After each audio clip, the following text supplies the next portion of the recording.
Camera 393 is the point and shoot Pentax Espio 140M. A series of these cameras were produced by Pentax. They have quite a lot of features, some useful, maybe some not so. But they all require a battery to operate, and the battery is housed in the base of the camera. And it's slightly inaccessible, we need a pointy thing. Well, fortunately Pentax thought of that, and on the strap there is this little bulbous thing with a pointy thing, and that enables us to open up the battery compartment, showing a CR123 3-volt battery inside, and the positive terminal is outermost, and then we push that in. And so to turn the camera on, we have a little switch here. Now, I'm not sure whether this one is broken. I can't quite work that out because it feels rather loose, but I push it up and it turns it on, but then it's sort of left hanging there, and it's not until I return it back and then push it back up again that I can actually turn the camera off. So whether that's broken, I'm not sure, whether that's the design of it, but it's something to bear in mind. When I first tried it, I thought it was broken, but it seems to work. So we turn the camera on and the lens pops out, and the lens is supposed to uncover. Now unfortunately mine doesn't, and looking at the negatives, I have actually taken some photographs, it looks like that's a problem. It doesn't retract fully. So I think I can safely say this camera isn't fully operational.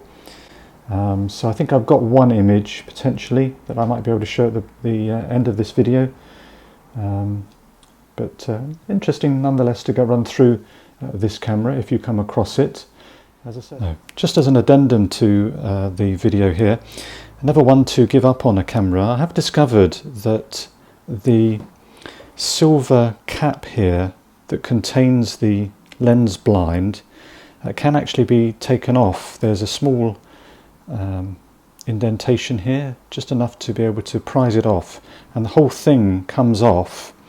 And studying how the mechanism works, there's like as the lens retracts, it moves slightly, and on the front here there are two little plastic pins either side which move the blind.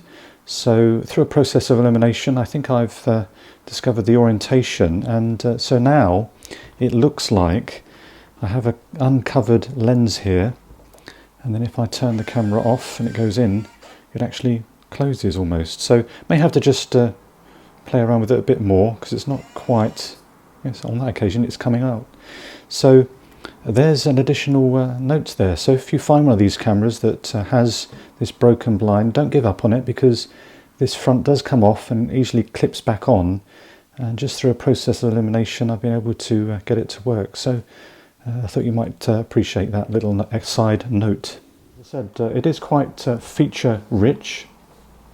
Unfortunately, one of the major problems for a lot of people is the fact that the flash always fires, and you do have a series of flash options which you can rotate through by pressing this little flash button. And so the first one is flash on, and then we have nighttime but without flash. So you could use this setting, the nighttime without flash. The only thing is it will be slow shutter speeds, so something to bear in mind when using that. Otherwise the flash will always fire, and that's one of the downfalls, I think, of some of these types of camera, for some at least. Then cycling through, we have nighttime with flash, and then we have no flash and bulb mode. And there is a little remote icon here. You can use that with a remote.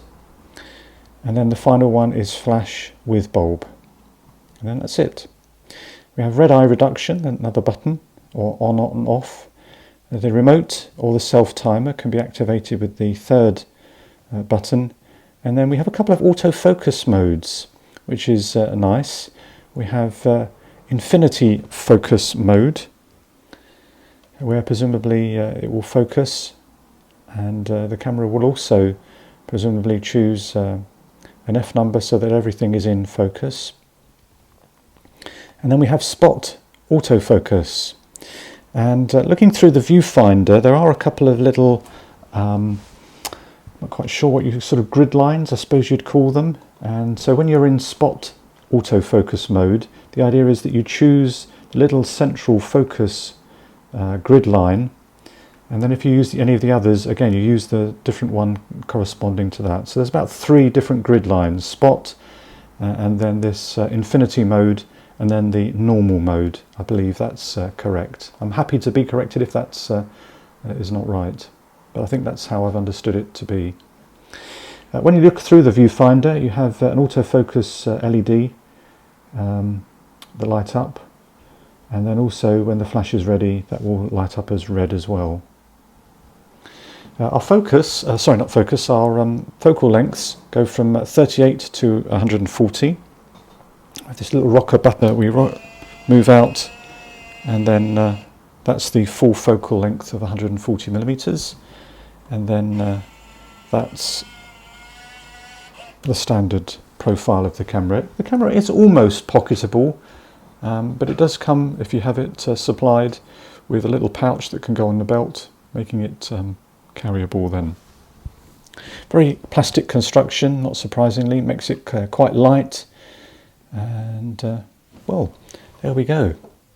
To put film in the camera, we just unlock the film door, and the camera does have one additional secret feature maybe that I wasn't aware of totally. There's a little P icon here. There's a little switch to the left of the on-off button, and what that does is produces a panorama mode. So it basically has a blind in the, if you can see that, so switching on, that's the normal 35mm, and then there's your panorama mode. So certainly a lot of features. Whether they're useful, that's entirely up to you and your type of photography. So I think I've run through most of the features, if not all of them. The shutter button, of course. Okay, that is it for the Pentax Espio 140M, camera number 393.